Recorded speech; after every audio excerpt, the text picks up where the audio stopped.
నిన్న ఎపిసోడ్ మొన్న ఎపిసోడ్ సోమవారం మంగళవారం ఎపిసోడ్ చూసి నాకు అర్థమైంది ఏంటంటే తనుజ గారిని ఇంకెవరు ఆపలేరులే. తనుజ గారికి కప్పు బిగ్ బాస్ చేతిలో పెట్టేద్దాం అనుకుంటున్నాడు. లోపల ఉన్న కంటెస్టెంట్స్ తీసుకెళ్లి చేతిలో పెట్టేద్దాం అనిపిస్తుంది. కొంచెం స్కోప్ కళ్యాణ్ డెమాన్ పవన్ వైపు నుండి అనిపిస్తుంది. కాంగ్రెస్ వైపు నుండి ఇమాన్యుల్ ఇప్పుడు దాకా సెకండ్ ప్లేస్లో ఉంటాడు. ఇమాన్యుల్ తనుజాకు పోటీ ఇస్తాడు. బయట ఓటింగ్లో కానీ లోపల గేమ్స్లో కానీ లోపల కన్వర్జేషన్స్లో కానీ ప్రతి దగ్గర ఇమాన్యుల్ వస్తాడులే, ఇమాన్యుల్ పోటీ ఇస్తాడు, ఇది వన్ సైడ్ అవ్వదు, ఖచ్చితంగా ఇమాన్యుల్ ఉంటాడు రేసులో అని చెప్పి అనుకున్నాం. కానీ మొన్న నామినేషన్స్లో గట్టిగానే పెట్టాడు ఇమాన్యుల్ పాయింట్లు. తనుజ గారి ఇమాన్యుల్ మీద ఇంకా అయిపోయింది. బర్నీ గారికి తనుజ గారికి ఈ రిలేషన్షిప్స్ కూడా పోతాయి, దివ్య గారికి బర్నీ గారికి కూడా దూరం అయిపోతారు, ఫ్యామిలీలో కలకలం మొదలయ్యాయి అని చెప్పి అనుకున్నాం. కానీ ఈ ఈ 2 రోజుల ఎపిసోడ్ మొత్తం చూసినాక ఏమర్థమైందంటే ఇది ఒక సిండికేట్ లాగా ఏమైనా బర్నీ గారు, ఇమాన్యుల్, తనూజ వీరందరూ ఏమైనా సిండికేట్ లాగా లోపల ఆడుతున్నారా లేకపోతే ఏంటి నాకు అర్థం కావట్లేదు. నాకు అలా అనిపిస్తుంది చూస్తుంటే. మీకేమనిపిస్తుంది మీరు కూడా చెప్పండి. తనూజ గారు ఇమాన్యుల్ అంత నామినేషన్స్ పాయింట్లు అంత గట్టిగా మాట్లాడుకొని ఒకళ్ళ దగ్గర ఫస్ట్ వీక్ నుండి ఇప్పుడు దాకా ఏమేమి జరిగిన అన్ని పాయింట్లు మాట్లాడుకున్నారు. అలాగే బర్నీ గారు కూడా నువ్వు నాకేం హెల్ప్ చేసావు, అది సపోర్ట్ గేమ్ కాబట్టి హెల్ప్ చేసావు, నాకు ప్రత్యేకంగా హెల్ప్ చేయలేదని చెప్పి మొహం మీద చెప్పారు బర్నీ గారికి. బర్నీ గారు అనుకుంటారు ఇంకా ఇన్నర్ ఫీలింగ్ పాలు పెట్టి పెంచానని చెప్పి బర్నీ గారు అనుకుంటారు అనమాట. ఇంకా ఆ రేంజ్లో అనుకున్నాం ఆ ఎపిసోడ్ చూసినప్పుడు, ఆ పాయింట్లు ఆవిడ చెప్పినప్పుడు. క్లియర్గా ఆ టైంలో మాత్రం తనుజ గారితో రాంగ్, బర్నీ గారి పాయింట్లు రైటు. బర్నీ గారు తను వీక్ కదా, తను నాన్న అనిపిస్తుంది. ఆ బాండింగ్లో మంచితనమై ఉంటుంది క్లియర్గా. బర్నీ గారు మంచితనమే, ఆ మంచితనం మీద నాన్న అనిపిస్తుంది అని ప్రతి పాయింట్లో హెల్ప్ చేసుకుంటూ, ప్రతి గేమ్లో ప్రతి టాస్క్లో హెల్ప్ చేసుకుంటూ వెళ్ళారు. ఈవెన్ బెడ్ టాస్క్ గురించి ఎంత తక్కువ మాట అంత మంచిది తనుజ గారు, కానీ బెడ్ టాస్క్ గురించి చెప్తారు. అక్కడ నేను ఆడానంటుంది ఇమాన్యుల్. క్లియర్గా తనుజ గారికి హెల్ప్ చేశారు అక్కడ. కళ్యాణ్, ఇమాన్యుల్, బర్నీ గారు క్లియర్గా తనుజని టచ్ కూడా చేయలేదు. చీర కట్టుకుని కూర్చున్నారు, ఒక్క టచ్ కూడా ఎవరూ చేయలేదు. తనుజ గారిని టచ్ కూడా చేయకుండా ఆడకుండా టాప్ 4లోకి వచ్చారన్నమాట.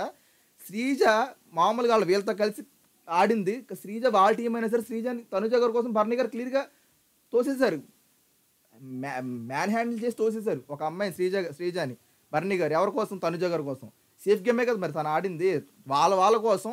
ఆడ క్లియర్గా నాగార్జున కూడా చెప్తారు, ఆట ఆడేవాళ్ళకి మనకు కావాలా, ముందుకెళ్ళాలా, లేకపోతే ఆడకుండా కూర్చున్న వాళ్ళు ముందుకెళ్ళాలా అంటే క్లియర్గా బర్నీ గారు అంటారు ఆట ఆడేవాళ్ళు ముందుకెళ్ళాలని చెప్పి.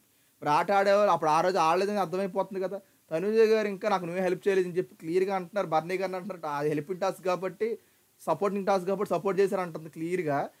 ఎట్లా మాట్లాడుతున్నారు తనుజ గారు ఫ్లిప్ అయ్యి అవసరమైనప్పుడేమో వాడుకుంటున్నారు, అవసరం తీరిపోయిన తర్వాత ఏమో నాకేం చేయట్లేదు అని ప్రతి టాస్క్లో అడుకోవడం సరిపోతుంది తనుజ గారికి. అలా జరిగింది కదా, మనం అలా అనుకున్నాం. ఇలా జరిగింది, ఇంకా వీళ్ళకి ఎవరితో తనుజ గారికి హెల్ప్ చేయరు, ఇంకా తనుజ గారితో ఇంకా మాట్లాడరు, దూరంగా ఉంటారు అనుకున్నాం. మళ్ళీ రాత్రి గుసగుసల్లో వీళ్ళు ఏం మాట్లాడుకున్నారంటే ఇమాన్యుల్, తనుజ పక్కన కూర్చొని సారీరా నా వల్ల నువ్వు కామెడీ చేయలేకపోతున్నావు, సారీ నాకు నీకు మిస్అండర్స్టాండింగ్ అని ఇమాన్యుల్ చెప్పుకుంటున్నాడు. నా వల్ల నువ్వు కామెడీ చేయట్లేదు, కొంచెం నువ్వు డల్ అయిపోయావు, మన ఇద్దరం ఇంకా గొడవలు ఆడుకోకూడదు, మనం కలిసిపోవాలని చెప్పి కలిసిపోయారు. ఏం అర్థం కావట్లా. అప్పుడు పాయింట్లు చెప్పుకున్న దానికి వీళ్ళు కూర్చొని మాట్లాడి క్లియర్గా ఏమర్థమవుతుంది, వీళ్ళందరూ బయట నుండి మాట్లాడుకుని వచ్చినట్టు క్లియర్గా అర్థమైపోతుంది. వీళ్ళందరూ ఎవరైతే ఈ సెలబ్రిటీస్ ఉన్నారో, ఈ 4-5 వీళ్ళందరూ బయట నుండి క్లియర్గా మాట్లాడుకుని వచ్చారబ్బా. ఇన్ కేసు గొడవలు అయినా సరే మళ్ళీ కలిసిపోతారు, ఎంత పెద్ద గొడవ అయినా సరే కలిసిపోతారు. ఇదివరకు సీజన్లో అవ్వలేదు, గొడవలు అవుతే ఆ గొడవలు అలాగా లాస్ట్ దాకా వస్తాయి. ఇక్కడ అలా కాదు, ఇప్పుడు గొడవ అయితే గంట తర్వాత ఉంటుంది గొడవ. అది ఎంత పెద్ద పాయింట్ అయినా సరే గంట తర్వాత ఆ గొడవ ఉండదు, మళ్ళీ కలిసిపోతారు. సో అదే జరిగింది. రివ్యూర్లో ఇక్కడ మాట్లాడుకొని ఎంత ఇమాన్యుల్ ఇంకా అంత పాయింట్లు రైట్, ఇమాన్యుల్ ఎంత పాయింట్ రైట్ అని చెప్పుకున్న వాళ్ళందరూ అయిపోయారు. ఎందుకంటే క్లియర్గా మళ్ళీ తనుజతోనే మాట్లాడుతున్నాడు, తనుజతోనే క్లోజ్గా ఉంటున్నాడు, తనుజకి సపోర్టెడ్గానే ఉంటున్నాడు. నేను సపోర్ట్ చేసుకుంటా ఉంటాను, నాకు సపోర్ట్. ఇదే గేమ్లో ఇంకా పెద్ద మార్పులు ఇంకా కనపడుతుంది. క్లియర్గా టాప్ 1లోకి తనుజ ఉంటుందని క్లారిటీ వచ్చేస్తుంది.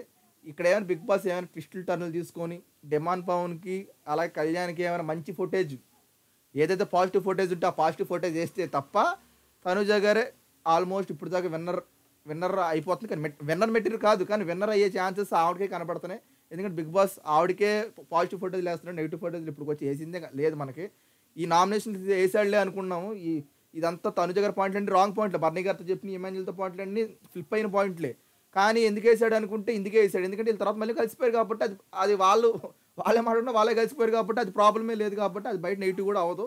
ఇమాన్యుల్ ఫ్యాన్స్ అయినా ఇంకెవరి ఫ్యాన్స్ అయినా ఇంకా సైలెంట్గా ఉండాల్సిందే. ఎందుకంటే వాళ్ళు కలిసి వాళ్ళు మాట్లాడుకుంటున్నప్పుడు ఇంకా గేమ్ ఇంకా ఇమాన్యుల్ రేస్లో ఉండే అవకాశమే లేదు. మేబీ కళ్యాణ్తో ఇప్పుడు మనకు అర్థమవుతుంది, బయట అర్థమవుతుందంటే కళ్యాణ్ని కావాలనే రామారావుతో నామినేట్ చేసినట్టు వీడియో బయటకు వచ్చింది. సైకిల్ చేస్తూ చేయి పట్టుకుని రామరాతుడిది.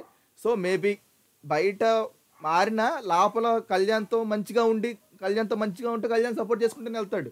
సో కళ్యాణ్ తెలీదు కదా బయట తన క్రాఫ్ ఎలా ఉంది ఏంటి అన్నది. సో దాన్ని బట్టి తనుజ గారు టాప్‌లో ఉంటారు. ఆవిడే గెలుస్తారని చెప్పి ఆ రేస్‌లో ఎవరు రావట్లా. ఇమాన్యుల్ వస్తాడేమో అనుకున్నాం గాని రావట్లా. చూడాలి డెమాన్ పవన్‌కి, కళ్యాణ్‌కి అవకాశాలున్నాయి.